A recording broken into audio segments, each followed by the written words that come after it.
अभी का जो माहौल है और बेटियां पराया धन होती हैं, एक न एक दिन उनको जरूर जाना होता है। बहुत ही प्यारा गीत है ये भाई की तरफ से अपनी बहन के लिए है। बाबुल का ये घर बहना कुछ दिन का ठिकाना है, बाबुल का ये घर बहना कुछ दिन का ठिकाना है,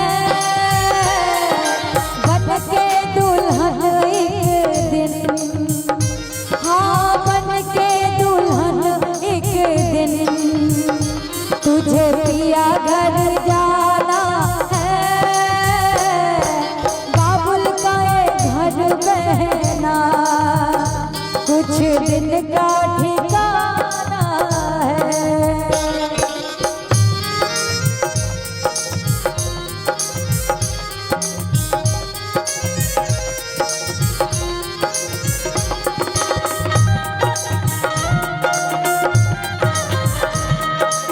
क्या बात है।